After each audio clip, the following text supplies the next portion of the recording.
Hi everyone, it's Michelle Lightworker here and welcome to another episode of Enlightenment Activation. This episode we're focusing on the shadow of joy, which is negativity, and how it can catapult our vision into a more joyful life. I spoke to 6 individuals about how they accomplished that task in their journey of life and in their everyday lives.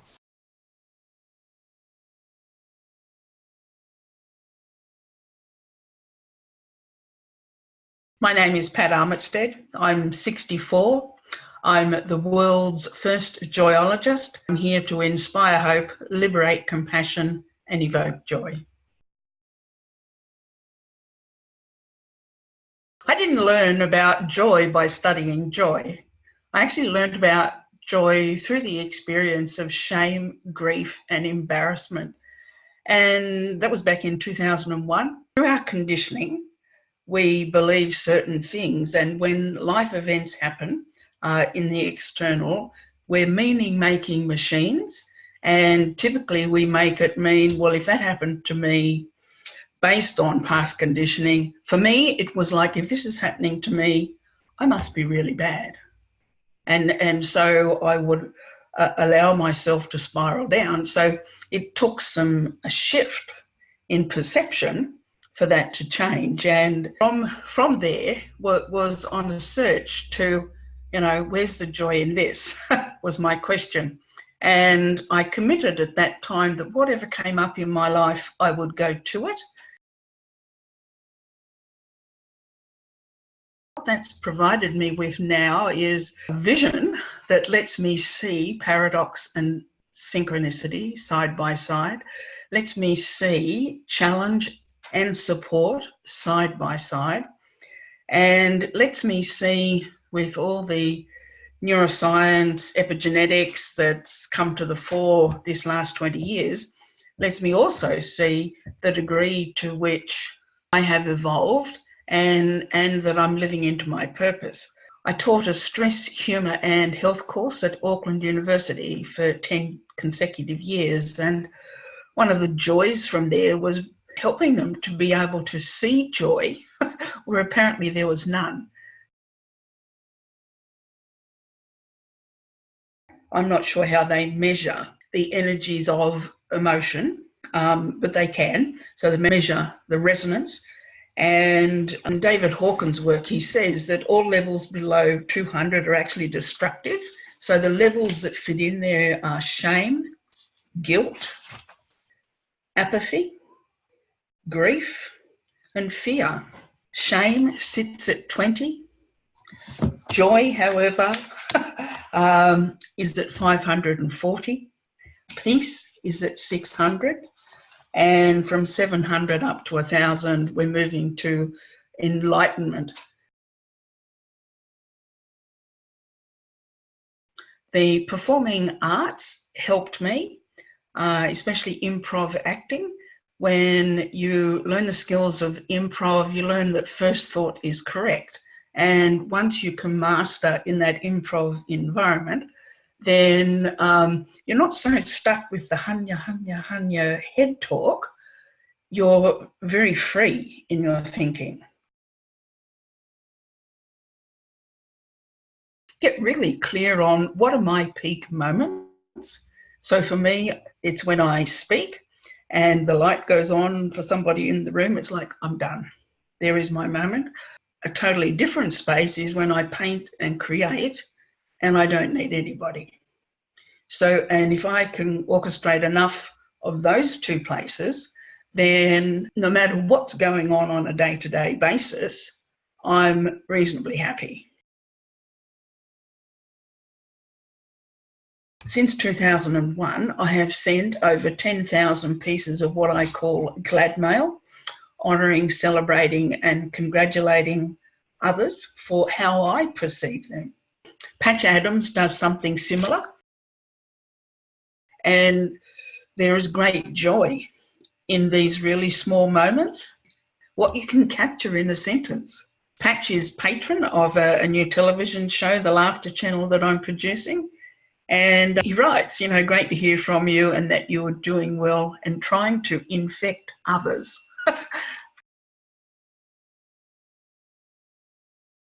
Hi, I'm Jo. I'm from Noosa. I'm 60 years old. I'm a Reiki master, a radio host, a lover of life, a mother, wife, and traveller. In the past, I was very much affected by what I thought other people were thinking about me. So I was very much a people pleaser. I would try everything to try and make other people happy, but in so doing, actually made myself quite bitter, quite resentful and angry. I've been doing a lot of work on myself, and I felt I wanted to step up, so I needed to know how to speak to people. So I was looking up Toastmasters in the paper, and lo and behold, an ad came up for radio training. So I thought, yay, let's try that one, because I'll actually be behind a screen to start with. So I joined the training, and then they offered me a show, and my passion is women. And so I set up a show called Celebrating Women, which has been going now for 2 years. And every week I interview women about what they love, what they're passionate about, what their life stories are, what they're doing, what their interests are. This has really helped me to grow in so many ways. Stepping up has, honestly, for the first 12 months, I shook on the mouse when I was interviewing people every single week. But once I chose to step into myself and not to be frightened, I just let all that be, all that's gone. That's no longer exists.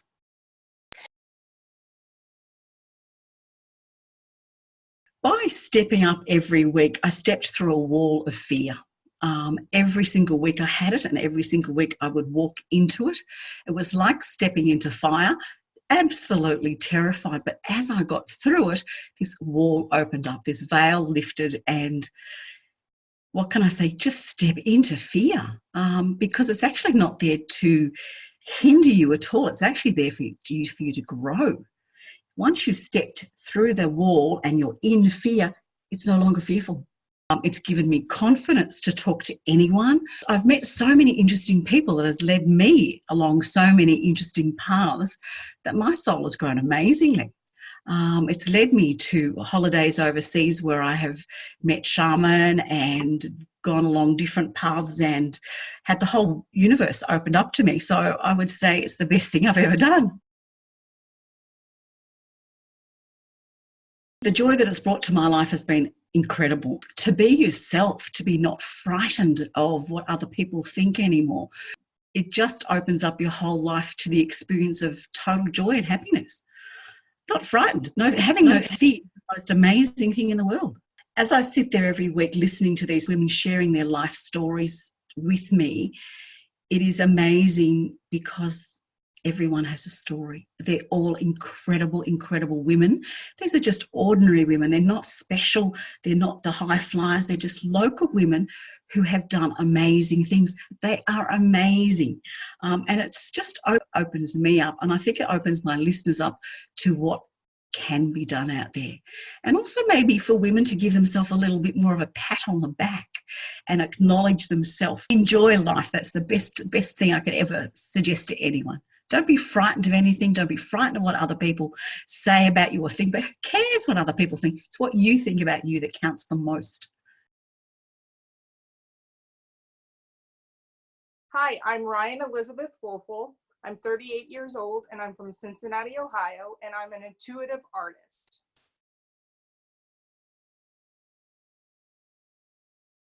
I started using art as a way to release energy after I had done some very deep intuitive reflection in my journaling in the morning. It was a daily practice of mine to journal and meditate. And afterwards, I would have so much energy moving through my body that I would need to go get it out. And I started watercolor painting and using colors to help express this high amount of energy coming through me. And so I would go to my canvas and I would start throwing paint and just I found this joy, this serene place I could be that was very active yet very peaceful. I used that type of art, that expressive, intuitive art, after I had kind of done some inner reflection and inner transformations, and art became a healing process for me to transmute energy. Once they left, it made me start reflecting on myself and my life. And little did I know, I had a really, really rough childhood. And I had a lot of healing I needed to go through to process my childhood, which was, I was so sensitive to everything around me. I just took on everybody's energies. And I didn't know I was doing that as a child, and I didn't know I was doing it as an adult until one day I broke and I couldn't cope anymore. And I went and saw a counselor first, but then she set me off into journaling, and I was golden with a journal. I knew how to process all my thoughts, all my baggage, all the emotional stuff I had been going through. Yeah, we're on autopilot. We don't even know where the thought processes came from. Now I know where their collective consciousness that we just piled onto us. But if we're sensitive beings, we're empathic, which is it's a good thing to be empathic. It's good to be sensitive. It's just, we didn't have the knowledge as children how to use those skills with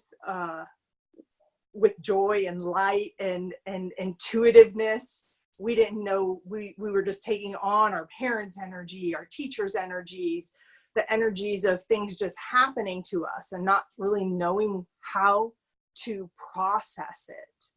Emotions, we weren't taught how to process emotions. Maybe it is like that dark side, that negative side, but with the negative, we need the negativity to know the positivity. So it's like, I can see the beauty in having it, having gone through it. What brings me joy now through my artwork is the colors and the movement, and picking the colors and watching them move on the canvas. And I get waves of energy flowing through my body, and it feels so good, like I'm in this void. I'm just in this peaceful void, and I just hear what I need to do next with the paints.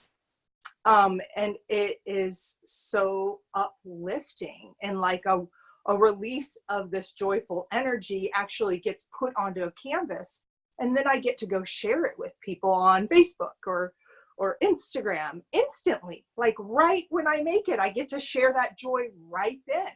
I don't have to keep it in my house and go to an art show and wait for a buyer and this and that. I can go share it right then. It's the gift of giving that energy out into the world. And then other people are inspired by it, and they go, well, how? It makes them think. It makes them go, well, how can I do that? How can I find more time to paint or do woodworking or whatever, sewing or whatever, that joy comes through another person. I hope that by me sharing it inspires other people. Hi, I'm Marc. I'm 58 years old, and I'm from South Australia but living in Queensland now. I'm a joyologist and sensory body art reader, community being. Yeah.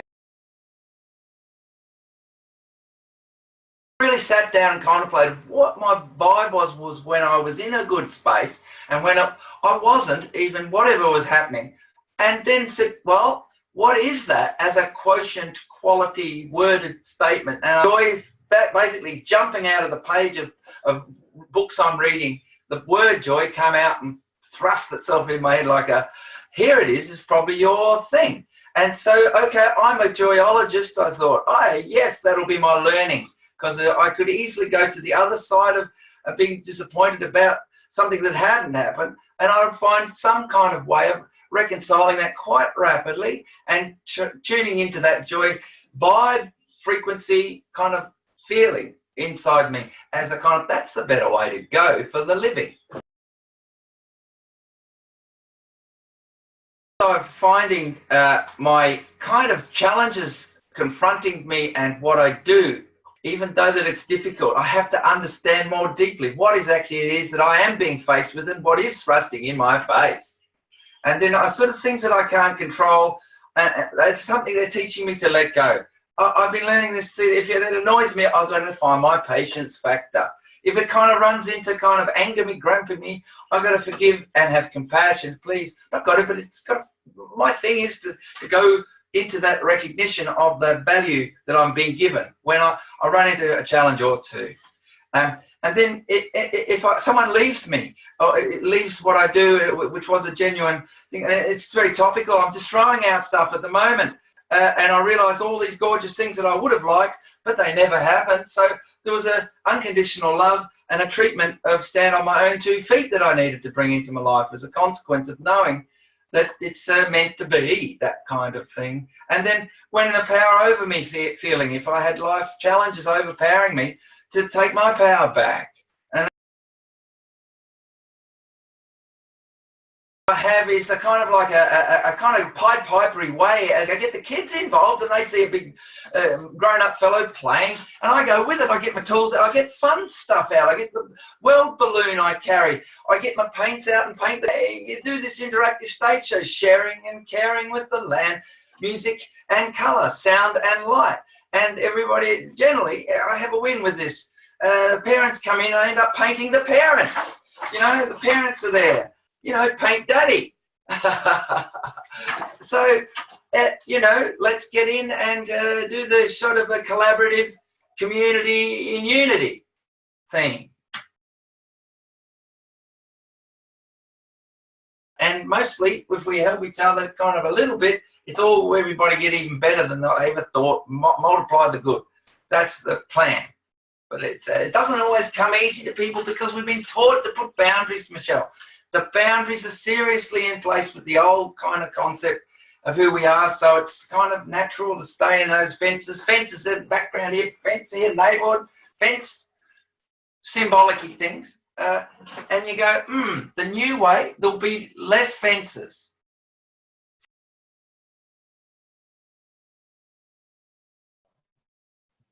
Hi, I'm Helene.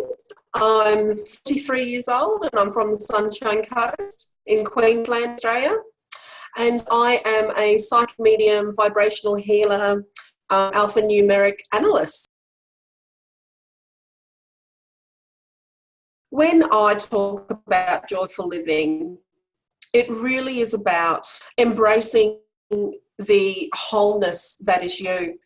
And the wholeness, not only that is you, but what you're participating in. You know, the life around you. We've all got these wonderful, intrinsically connected ways of moving about our world. And what fascinates me is that we have in every moment a choice that we can make. We can get up and participate. We can take our steps back if we feel a little bit overwhelmed, a little bit frightened, a little bit frustrated. And, you know, let's face it, we're human beings. And we have these experiences, which is also fantastic because it gives us contrast. Now, this contrast is what I try and help people understand and use as a tool, because that contrast, where it sits with us vibrationally, is our barometer, as it is, you know, and we've all heard the term, our soul's barometer. Well, that is our soul telling us and giving us indications. It's kind of, you know, leading us down these tracks. You know, if you go over this way, it's going to be a little bit rough. If you sit with this decision, you're probably going to feel a little bit, or, you know, let's go here. It's so exciting and fun and we should do that. And also trying to feel comfortable sitting in joy. Some of us don't. Oh, you know, look at me 25 years ago and I would not have been comfortable living in joy. It's something that I actually had to come and recognise. I needed to find people who reflected that piece of joy. They saw it in me and they kept saying, you know, it's in you, it's in you. And the more that I heard that, the more that I allowed myself to entertain the possibility that the joy that they were feeling was actually reflected because a part of me was doing that. that got me excited. 20 years I've been trying to practice joyful living. You know, there are days, most days, I'm pretty good at it. But there are days where I'm not so good at it. The next important lesson I had to learn, the next important lesson was not to beat myself up when I felt I didn't get it right. You know, really, what's right and wrong anyway? Look, it's another contrast. And so when people come to me and they say, hey, what's this joyful living thing? I don't get it. You know, sometimes I feel like I'm faking it. So my advice to them is, that's good that you're feeling something. Because joy is all about feeling. It's all about taking back that moment and understanding what it's doing to you physically. You know, when I'm joyful, there are days where I can't stop smiling. I just can't. And people say, hey, why are you smiling? And I'm just so happy. And I mean it. It's really about being in the moment. It's about knowing that it's simple. Simple is not always easy, but when you can find the people, make the choice to find the people who reflect that wonderful, bright part of you, because we all have it. We all have it. There was a point in our lives where we could remember what that felt like. Hold on to that, fix on that, meditate on that, sit with it, roll around and get dirty with it. And when you find it, don't let that go. In your darkest moments, don't let that go.